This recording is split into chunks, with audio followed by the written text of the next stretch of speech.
Ladies and gentlemen, welcome back to the Far From Pro podcast. I am your host, Evan Walsh, and with me is my co-host, the man, the myth, the legend, Joseph Meyer. Yes, Joseph, how are we doing on this fine evening? I'm doing great. It's a beautiful spring day. Lovely air out. NBA playoffs, NHL playoffs, it's all underway. So I'm excited. Let's drive into it. All right, let's get right into it. Let's jump right into our hot or not. Start the show every week with it. Can't forget it, won't forget it. Let's go right into it. I'm going to start us off with a hot. Big fight coming up. Tank Gervonta Davis versus Ryan Garcia. Big time boxing match. For those of you who don't know, these are basically the apprentices of Floyd Mayweather and Carlos De La Hoya. Two unbelievable, one of the greatest boxers of all time. These are sort of like their kids. They taught, brought them up. Now they're fighting. Big fight. I'm not a big, huge combat sports guy. Never fought, never grew up or anything doing that, but I have gotten a lot more into it. I think for the question for me is just like, who do I want to win? I'll probably go Ryan Garcia because I think it'd just be really interesting to see how Tank Davis would react taking a loss. The thing is with these two, from what I understand, is they're very, very big punchers, big boxers. They understand the game of boxing. They're very, very skilled, and they're the two best in their game. So that's why this is such a big and anticipated matchup, obviously, with the history between the two. For me, again, I don't know who's going to win, but I would like to see Ryan Garcia win. But then again, I don't know, so I'm not going to make any assumptions about it, you know? Yeah, it brings up a great point, Evan. Would you rather, sit one ring in there with a professional boxer, or let's see, try to play offensive lineman for an NFL team for a whole game? It's really where the hypotheticals get into play. Really important stuff that people want to know. I'll give you a better would you rather. Would you rather spend one round in the ring with a prime Mike Tyson, or spend one quarter as a running back in the NFL? So, as the running back, you're going to be getting reps, and you're going to be getting the ball handed off to you, whether you like to or not. Yeah. Now, you don't get time to train. This is just you right now. Or you only have to spend 1 minute, or we'll do 1 minute in the ring with Mike Tyson, okay? So, the hypothetical is basically, who can I run away from faster and more often? Now, yeah, but like it's kind of hard with the football one because you essentially I guess you could just get in and just kneel every time, but like that's no fun. I mean, who's gonna do that? I think the hypothetical, you'd have to take the hits. Now, I think death is an option with Mike Tyson, though. If he gets one punch at me, I might be out. My head isn't trained to be repeatedly beat in by a professional punch. At least with running back, I've got a helmet and pads on. Even if I get hit really hard, I mean, they're small guys in the NFL, so they get hit. They're a lot stronger than me, but they're still small. So I'm going to take that. There was an even better hypothetical I was going to ask you. Oh, the age-old hypothetical is, could you get 1 yard as a running back? Do you think you could get 1 yard? I think I could. I think it would depend on how many attempts I would get. Like, if I had a whole game and I was the RB1 getting as many attempts as I want, and then you have to bring into account, like, would they be counting the yards I would be losing? Because if all I have to get is, like, have one run that whole wrench in it. Is – if all I need to get is one run that equals 1 yard or more, then, yeah, I think I could do it. But if my total yardage has to be 1 yard or more – yeah, it's a whole different ball game. Yeah, it's a whole different ball game. See, I think I could do it because some of these holes, man. I mean, if you got some big boys up front, they're making some big holes. I just have to read it right. Maybe that's hard. I've never done it, but that's enough hypotheticals. You got a knot? I don't have any hots. You got a knot for us? I do have a knot. I have injuries for the NBA playoffs. Yeah, not these ideal. first two games of the first round, these injuries in my opinion, have absolutely ruined some of these series. Yeah. Starting with number one, not having Jamal Murray being hurt, not having him play, That sucks because I think the Grizzlies are a completely different team. Now they did win without him and won and lost with him. I do get that, but they're still a completely different team. It's also not as exciting to watch. So, but we'll get into the series talk later.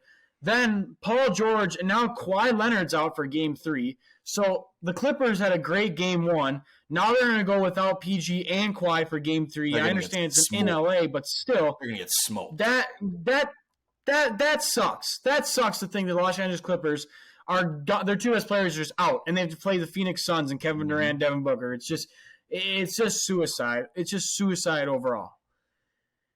Then you go to the East. Giannis gets hurt, just destroys his back. Tyler Hero breaks his hand. The Timberwolves were injured before the playoffs even started. Thank God the Nuggets don't have injuries. Oh, my God. Knock on wood. The one time, yeah. God every freaking day on that one. Jesus. Be careful what you wish for, dude. Oh, my Regardless, these injuries will straight up ruin these series and playoffs because it's just not as interesting to watch without these star players. Still has been great basketball, but for me, injuries are a not for me this week. Can you imagine if the Heat were to beat the Bucks round 1 because they don't have Giannis? That would just ruin the whole playoffs. I mean, this is a Bucks team that can win it all. And just obviously one injury. It's an NBA. Giannis is one of the greatest players in the world. But still, it would just be so disappointing. It would be brutal. It would for sure ruin it. It's so weird to me, Evan, because it seems like the NBA just has this problem where they cannot get their guys to the finish line. And it does bring up, we always talk about load management. These guys are doing load management and they're still getting hurt. So I don't know what's going on. It's just so disappointing. You don't really see this in other sports to this level. You don't have 4 of the starting quarterbacks out for playoff games in the NFL, or you're starting goalie in hockey. So yeah, I don't know. It's tough. I got a not for you. This is a little bit. We'll dive into more NFL draft stuff next week, but the rumors that the Texans are not going to take a quarterback is just one of the worst nots I've ever heard in my life. I mean, Evan, I cannot describe to you how frustrated I will be. I'm not a Texans fan. How frustrated I will be for that fan base if CJ Stroud is in their lap and they do not take him. I've already made it clear. I think CJ Stroud is the best quarterback in this draft. I think the Panthers should take him. It's looking like they're going to take Bryce Young. If the Texans have CJ Stroud in their pocket and they don't take him, I will be fuming. Because then he's going to drop to probably the Colts. He's going to be in their own division. And he's going to cook them for years. So if they don't take a quarterback, you're not always at number 2 in this really good draft. You got to do it. If they don't, I'll be very frustrated. Well, actually, I don't know if you saw, Joseph. Adam Schefter had bet Dan Orlovsky money on national television that there would not be a quarterback taken until the 4th pick at the Colts, which is more than preposterous because if the Carolina Panthers, just them alone at the first, don't take a quarterback. Not even the Panthers? Here, I'm going to find the actual quote here because I don't want to misquote him, but I will read you. If the Panthers didn't take a quarterback, they should sell the franchise. It's over. He was. I'm almost. Hang on. Let me check. They should be banned from the NFL for life, in my opinion. Yep. This is. Let's hear you got the tweet? Adam Schefter makes a $10 bet with Dan Orlovsky at 10-1 odds on top quarterbacks in NFL draft, not going in the top 4. Oh no. That's what he made that bet on. It's so Adam to Schefter. me, Adam Schefter betting. That'll tell you what all you know. Now, I'm trying not to get into too much NFL draft talk because we'll be talking a lot about that next week's episode, the episode right before the draft. Draft episode, draft week episode. Let's get a round of applause. NFL's back. Let's pretend it's in season. Anyway, it's always always in season. Again, I agree with you, Joseph. If the Houston Texans do not take C.J. Stroud and some sort of quarterback, even Bryce Young, if he's available, it's 1-2. Those guys have to be 1-2. There's no other possibility.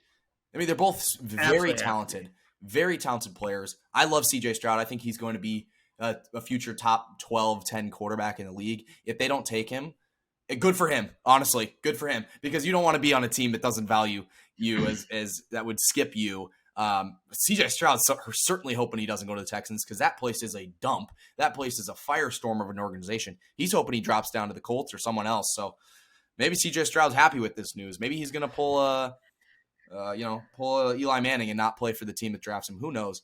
Yeah, that's all I got on that. Let's move into NBA playoffs. We got to talk about the NBA playoffs. First 2 games are done of every series in the first round. Waited a little bit to get this done. We waited a little. We waited I wanted to wait till first 2 games were done in all series just so we can get a good grip. For game 3s, all start tonight. But I will say one story that I want to talk about, Joseph, and I want to ask your opinion. Do you think Draymond deserved to be suspended for game 3? Or do you think that was sort of a little too much by the league? There's a lot of mixed emotions around. To me, it seems like a lot more people are upset that he was suspended. That was a little absurd. Obviously, the Warriors team was very upset. To me, my take on it is, look, he's had a ton of history like this in the past. Whether or not you feel like the kick was intentional, non-intentional, whether or not you feel like he didn't mean to do it, it wasn't that bad, look. His foot got shoved down into another guy's chest. Yeah. I don't care if another guy grabs you. It's the same thing if you're in a fight in school or something. It's not a person who throws the punch who gets in trouble. It's always a person who goes second. Just because someone does something to you doesn't mean you have to do something back. I understand he may have grabbed you. I get it. And to me, the whole situation's messed up. And for Draymond to be suspended, I don't think he should have. I don't definitely not think he should have been suspended the whole game. But for him to be suspended and everyone to be upset about it and be like he didn't deserve it is a little much. He did deserve it. Maybe it was a little overdramatic, but just be like, oh, I didn't know. He did do something. He shouldn't have done it. And to me, the most embarrassing part of all of it, in my opinion, was the aftermath of him yelling at the fans, standing up like he's Ragnar, leader of the Vikings, at these fans of the Kings who are cheering, like waving him goodbye, and he's one of the greatest fan bases. Great fan base, by the way. Releasing every ounce of testosterone that man has in his body.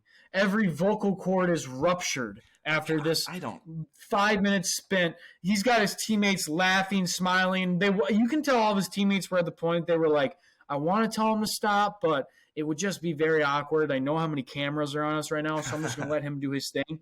And to me, that was not a good goodbye on Draymond's part. Now the Warriors are down 0-2, which I don't think they've never been under Steve Kerr before. They're in a tough spot. So, I don't know. What do you think? What do you think, Joseph? Tell me. Yeah, I think Sabonis kind of got off easy because he did instigate it, but you can't stomp on him, man. I mean, when Ndamukong Suh does it, he's a terrible villain person, and now when Draymond does it, it's he shouldn't have deserved a 1-game suspension. I mean, he could have easily hurt Sabonis really badly, and we'll get into this in a second, but that's a player that's going to be a key piece of a team that's going to try to make a run for a championship.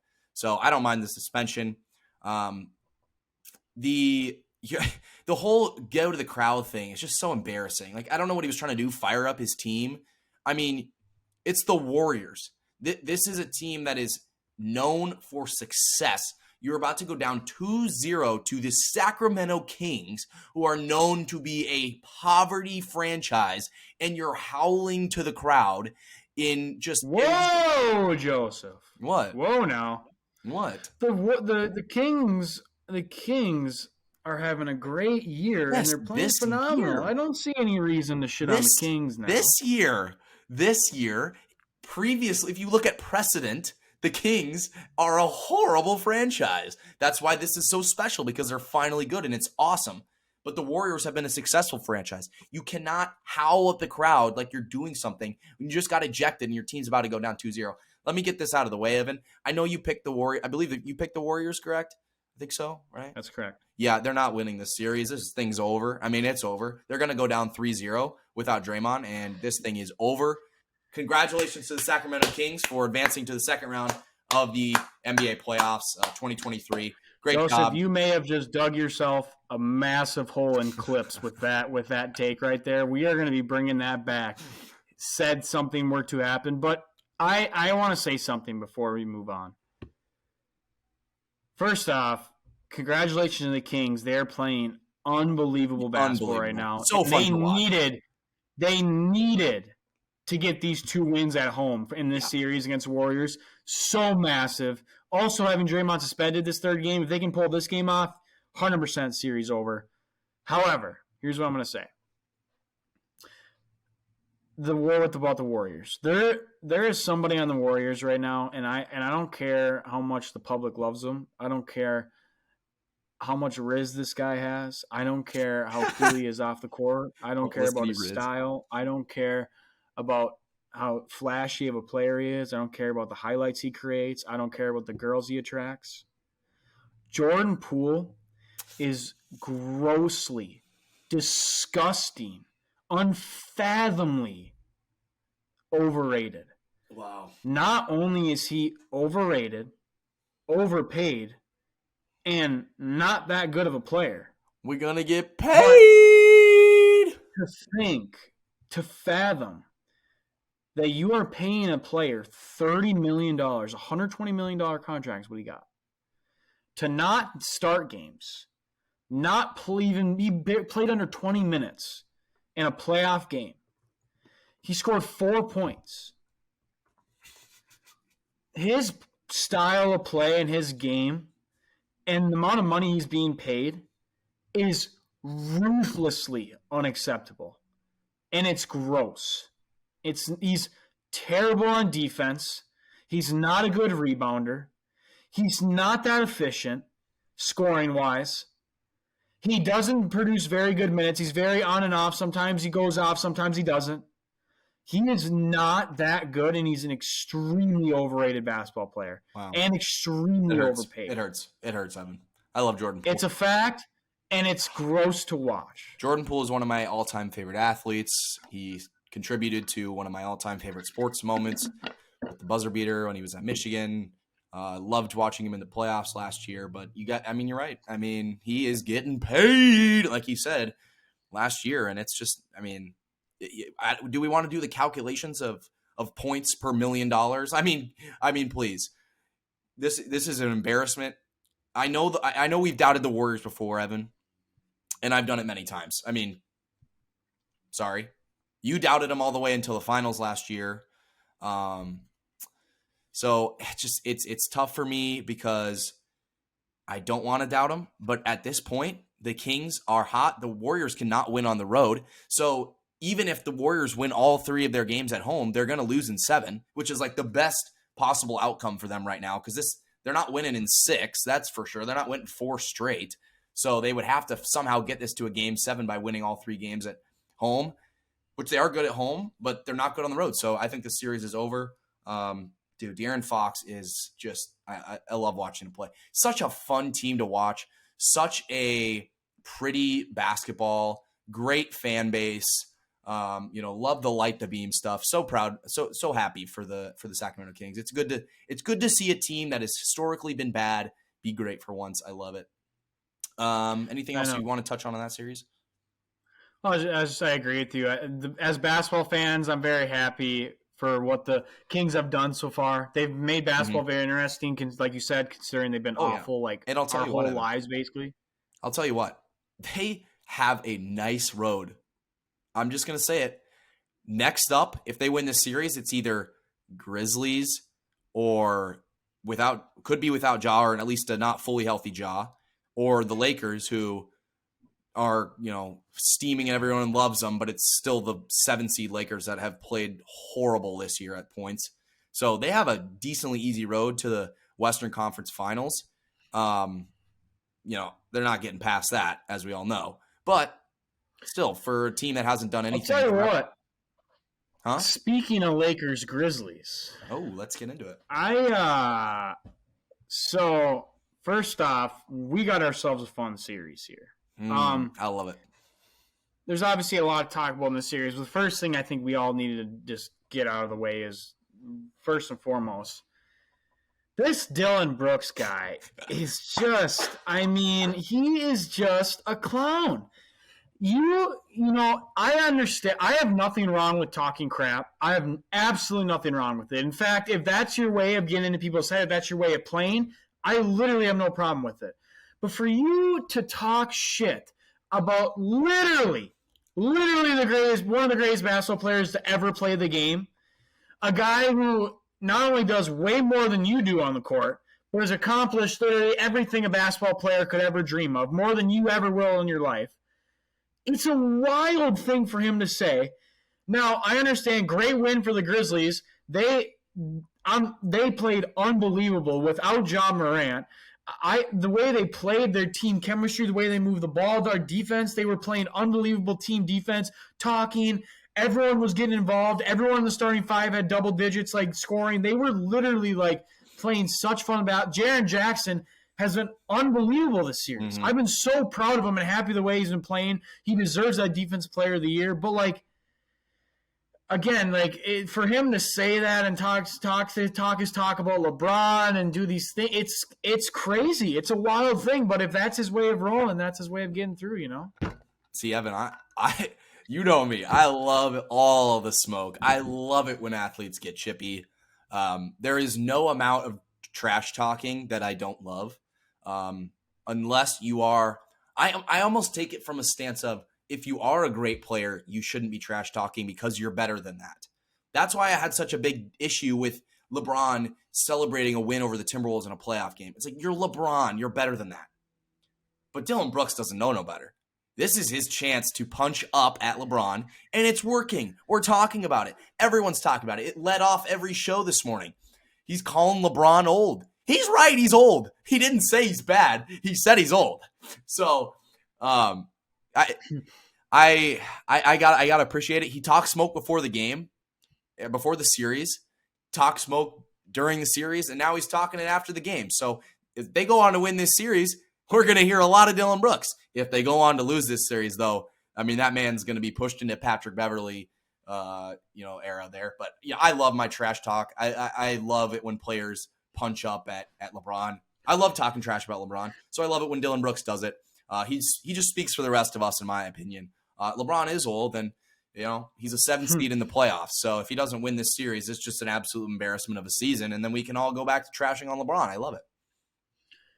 Well, it was definitely an interesting comment. This series is just fun to watch, though. I'm excited for this series. I'm having fun watching this series. I really like the way that both these teams are playing, and I actually really like to see the Lakers coming together as a team. You would think like a 2 versus 7 seed, there wouldn't be much of a competition. I think the 7 seed, besides like the first game, the Lakers looked a lot better than the Grizzlies. I think the Lakers actually played super well, and they're actually playing like a team. Like, to see LeBron and AD move the ball with Austin, D'Lo, Rui, like for all these guys to come blend together and play together, they can be a really good freaking team. They even have a solid bench. I think with Malik Beasley, Wenyen Gabriel, he doesn't really play, but like I think this team is like legitimately can be very, very good and make a run and can easily beat this Grizzlies team. However, the Grizzlies, in my opinion, from what I've seen, are the best basketball team in basketball right now, all the NBA. They play together. They love playing together. They all seem like they're best friends. They seem like that team that like grew up together in youth basketball that played the exact same team every single year for their whole lives. They look like they're just blended together. They're happy. They love each other. They're enjoying basketball, and that's what gets them to win these games. Now, I don't know going into LA without John Morant. If he doesn't play, we'll see. Like I know he's in a lot of pain, so I don't know if he will. Even if he does, he's probably going to be hurting. Like. It's going to be interesting to see how this team responds in LA. I have no comment on who's going to win or not because, again, it's 1-1, and both games were just like Lakers played better and the Grizzlies played better. It's just how it was. So this is just going to be, in my opinion, the most fun series to look into and like watch and keep an eye on. I think another good series, probably the second best, honestly, is this Clippers-Suns series. This Clippers-Suns series, it's looking like a war. That's what it looks like to me. This Clippers team, are you not impressed with the Clippers, Joel? Oh, yeah. I'm impressed. Absolutely. It's a real shame they had to match up with the Suns in the first round because they're not going to win this series. But they are a really, really scrappy, fun team, especially without PG out there. And it's just a shame that Kawhi is going to be out, and now they just have really no chance of winning the series. I do enjoy the Clippers. It's just there was no like you would have rather had a matchup where like the Clippers get to play the Warriors and kind of prove that they're kind of rising above, and then get the Suns to play someone else, but it's just the way things line up. No, absolutely impressed with this Clippers team. How about Russell Westbrook with game 1? I mean, just so funny to see. Yeah. He's just so inconsistent. It's wild. It's just wild. I just don't think in our lifetime, maybe Giannis, but I don't think you'll ever like find a guy who just can get the most ridiculous bullshit stat lines than Russell Westbrook. I mean, for a guy to go 3 for 19 and still almost have a triple-double and pull off the win as a starting point guard playing some of the most minutes is ridiculous. Only Russell Westbrook could ever pull something like that off. And, like, yeah, again, Russell Westbrook, and then he played even great last night. Like, even – not last night, 2 nights ago for that loss. Like, he played great. And, like – with Kawhi out, he's going to have to step it up massive if they want to pull off any win in LA. But, like, I'm telling you right now, Joseph, Paul George and Kawhi fully healthy playing a full series, this would have been an unbelievable series. Because, honestly, I'm not impressed with the Suns at all. I don't think, like, especially game 1, like, I'm not that impressed with the Suns. They played pretty good last night. They showed they can play well together, but you can just tell they look rusty. They look like they haven't played much together, which they haven't. Like, you can tell guys they're kind of figuring things out. Their bench players are trying to figure out their role. Their bench doesn't do too much. Torrey Craig has been playing great for them, actually. Who would ever thought? But like still, like I think everyone's just trying to figure out their role. You know, D-Book, Ayton dealing with KD, Book, and now Chris Paul trying to figure it all out. I think they're lucky. They got very blessed now with Kawhi and PG out. I think this is going to be like sort of a work series for them, workshop series, figure out their team, get better. Because like you said, I think this series will probably end up Suns winning. Get games in, work together so that they can be ready for probably the Nuggets in the next round. Definitely. And Nuggets.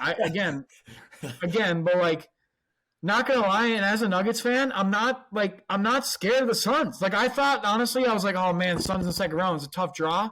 Yeah. I'm not like impressed. Like their bench is a lot weaker than the Nuggets bench. They don't really look well that played together at all compared to the Nuggets in any way, shape, or form.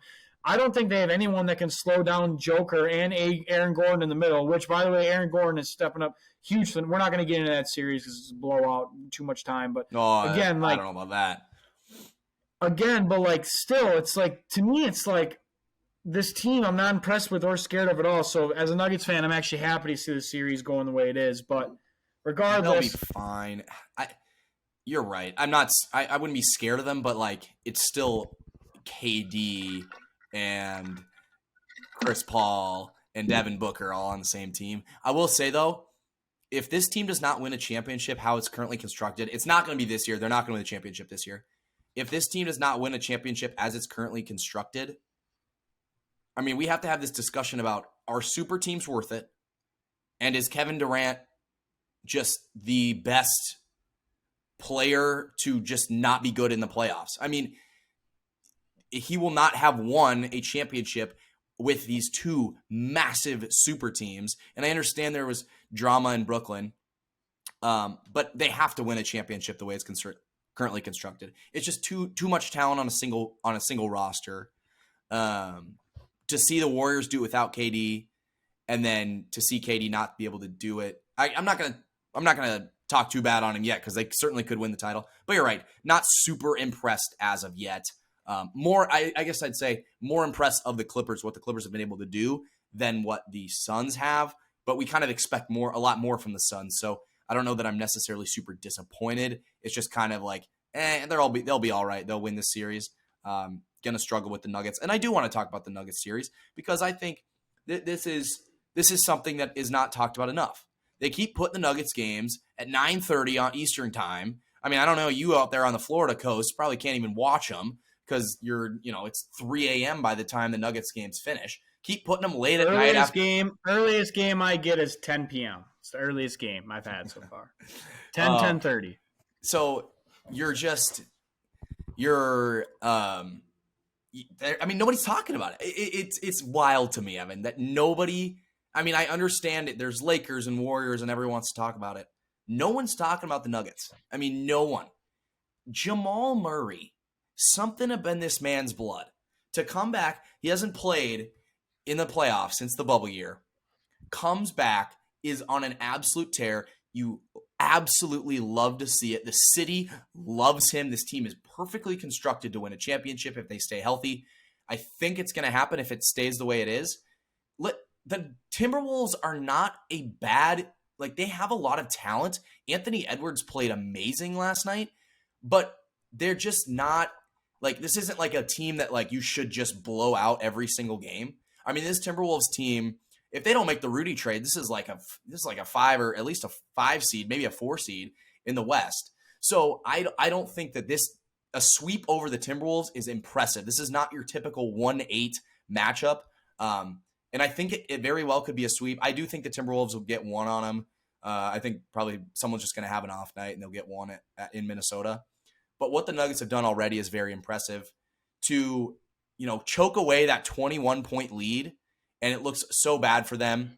And then Mike Malone gets in the huddle and says, "Do you guys actually want to win this game?" And then they come out of that and run away with it at the end. Very impressed with the Nuggets have done so far. I like their odds. To me, in the West, they've looked the best so far. Like, they've looked the most consistent. They've looked the best. Them and the Kings, like, I just think I think their odds for getting to the championship, finally, they're staying healthy. One of the only teams that's been healthy. I'm excited.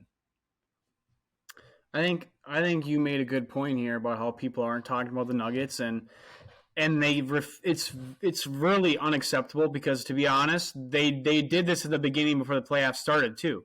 Everyone talked about who they thought were going to win the finals, and nobody said the Nuggets. Everyone talked about who they thought the best team in this playoffs were. No one said the Nuggets. No one ever talked about. That's where they want to be, though, Evan. I think that's where exactly. And I heard Mike Malone said himself, he said, we use that as fuel. Yeah. We use the fact that nobody thinks that we are not a deserving 1 seed, that we aren't as big, we aren't as good as everyone thinks we are. Our record doesn't show it. And they've showed it. They, in my opinion, 100% have beaten the Timberwolves 7 out of the 8 quarters they played. Yeah. Third quarter last night, the only reason the Timberwolves were even in that game at all, they scored 40 points in the third quarter and shot 80% from the field. They had a ridiculous shooting quarter. It's a talented team, Evan. Other than that, the Timberwolves have had absolutely nothing. The Timberwolves have done absolutely nothing to the Nuggets. The Nuggets have ripped them apart quarter after quarter. Their defense is unbelievable. Their offense is gelling together. Honestly, it looks better than any other team in the league. The way they're running through things, Jamal Murray is coming out as a playoff Jamal like he did back in the bubble, which, by the way, this is the last time he's played since the bubble in the playoffs. So this is his time to show out. Michael Porter even had a great game last night. Aaron Gordon has been playing unbelievable. He needs to get more credit through his defense, his rebounding, and just stepping up on offense. Bruce Brown is literally one of the debated, should be, in my opinion, debated as one of the best 6 men in the league. He fits so perfectly with his Denver Nuggets team, fills in the role, unbelievable. KCP has been hitting his threes, playing defense just like he came to do. He came to be a 3-and-D guy, and that's what he's been doing. Yeah. Jeff Green is 36 years old and still showing out for the Denver Nuggets. This guy is ancient. He should be on Mount Rushmore, and he's still balling for the Nuggets. This team, you're 100% right, Joseph. They have not been getting the attention they deserve. No. They have not been getting the talk they deserve. They're not going to get it either, because if they win the series, they're going to play the Suns. It's going to be, what can the Suns do? Can the Suns win a championship? And if they win that, there's a chance they play the Lakers, or, the Kings don't get a lot of talk either. But if they play the Lakers in the Western Conference Finals, I mean, that'll be all Lakers too. So it's just not going to happen. They're not going to get the talk. And I think that's exactly where they want to be. They can use it as fuel. We know the Joker doesn't love to be on this big spotlight. They sit in Denver. They play in the late window. Nobody's talking about them. They're going to cruise their way through the Western Conference. I love it. Yeah. And to be fair too, this is the 1 versus the 8 seed. So the Nuggets should be doing this. They should be up 2-0. This really should be a sweep. This is the 1 versus the 8. So I'm not really trying to justify it. But I do agree with you. They don't get the justice they deserve, and they don't get the credit they deserve at all. And they won't, and they really won't until they get back to the finals, I don't think. This is a Timberwolves team that could have easily been the 7th seed. I mean, they have a healthy team against the Lakers. They beat the Lakers. They took the Lakers to the brink. They needed some lucky stuff to happen from the Lakers. A lot of fouls, a lot of just poor shooting at the end. This is a team that should have beat the Lakers. So this could be a 7 seed. This could easily have been Nuggets versus Lakers. So I don't think the 1-8 thing is that big of a deal. It's not like it's to me, it's not the same as in the East where the higher seeds are just so much more talented. I think the Nuggets are just a great basketball team that's gelling well together. The Timberwolves have talent. They just can't play well together. So I think the Nuggets are showing that, yes, like everybody in the West is talented. We play the best together, and I think that's going to bode well for them. Yeah, and, well, I mean, I think as Nugget fans, we want to see the Nuggets do well. But again, like I said earlier, they should be winning the series. There really shouldn't be any debate. And now that we just basically touched on the entire West, in my opinion, Joseph, 3 of the 4 series in the East, the Bucks, the Heat, Bucks blowout, and the 76ers Nets, who are currently playing right now, actually. I don't know the score, but 76ers Nets, Sixers are going to blow them out, in my opinion. Yeah. And then you have the Celtics Hawks, Boston, obviously, we're going to blow them out. But there is one measly series in the Eastern Conference that not only is tied 1-1 right now, deserves our talk, but is kind of a war, Joseph. This is a war in the East. This Knicks-Cavs series. Now, there's a lot to dive into, but I'm going to say it right now. I counted the Knicks out. I did. I thought this was going to be a blowout. I thought the Cavs were going to go up 2-0 and maybe even 3. I thought it was going to be a blowout. Jalen Brunson came in, played a phenomenal game 1, took over for his team, won that game single-handedly, in my opinion. Julius Randle's been playing well too, but him and Josh Hart, the Villanova boys, taking over. Fun to watch. And then the Cavs obviously did Cavs sing last night, but this is going to be a good series. I counted the Knicks out. I didn't give them the credit they deserved, and you know what? Shame on me, because the Knicks look really, really good. They do. I think they looked pretty good at game 1. I don't know. 2 nights ago was kind of an embarrassment. They just blew them out of the water. But they stole one in Cleveland, so they can get back to New York and split there. I think this will be a 7-game, 6-game, 7-game series easily. I still like the Cavs. I think the Cavs are just overall the better team, and they're well constructed. Darius Garland is a beast. I love that. I love watching him play. I always thought he was underrated coming out of college, and he's stepped up, fit the bill right. So it is funny though how like the West has so many storylines, and the East is kind of just playing. A lot of injuries going on in the East right now. I think the Bucks need to watch themselves with the Heat if Giannis misses more time. I do. I think they're not going to lose the series, but you don't want to be going 7 games in your first round. You want to be going 4 games in the first round. They're already going to have to at least go 5. So you don't want to use up your guys before you have to welcome, Cavs or Knicks into town. So I think that's sneaky, like keep an eye on. I don't think they're going to lose the series, obviously, but it was good to win without Giannis. It was. And, fun to watch. Look, NBA playoffs so far have been fun to watch. It's only been 2 games through the first round. And we just talked for about 20 minutes about the NBA playoffs. But you know what? It was needed. It deserved it. Mm-hmm. And it had to be talked about. We had a lot to get into, Joseph. We did. But unfortunately, we have even more to get into in other playoffs in another sport, the NHL playoffs. So, as people probably know, as I've told many people, I'm not huge into hockey. However, I'm trying to get more and more into it because, I run a sports podcast. And also because hockey playoffs are probably, of the playoffs, professional sports, are the best from my understanding. But just looking through what we got so far, not too much going on. Series tie for the Minnesota Wild. So us as Minnesota boys took a tough loss last night. However, they're bad. Tied up. Fleury, it was a brutal loss. Fleury played just incredibly bad. It was an embarrassment. But game 1, I stayed up till it was like 1:30 here. So fun to watch. Incredible that they pulled that off because the Stars were just firing shots off for the entire 2 overtime periods. And then the Wild get 1 chance and put it away. The Stars should not have lost that game. That's why they came out firing in game 2. They were like, we're not going to lose another one to these guys. But you get 1 game, bring it back to the old state of hockey. Minnesota Wild got to get out of the first round, dude. It's got to happen. Also needs to happen. Another team that has to get out of the first round, and it's actually playing right now, is the Maple Leafs. I mean, to to just watch I saw something that's like in Toronto, the leaves fall in the spring instead of the fall. I mean, they really do. I mean, it's bad. They can't get out of the first round. Let's look at the score right now. The Lightning just took it to them. But Maple Leafs are wow, they're smoking them already. Well, there you go. Rip. Let's go, Leafs. Come on now. I want to see the Leafs in the second round, man. I want to see it. Austin Matthews has got to get to the second round. It's got to happen. Hurricanes looking really good, although they did win on kind of a controversial play yesterday. There was a high sticking that they scored their game winner on. A lot of overtime games so far. It's been fun, Evan. A lot of overtime games. And then, dude, the Avalanche, just embarrassment. I mean, you can't. I was just gonna say, Joseph. the Kraken, good story. You made the playoffs in your second year as a team.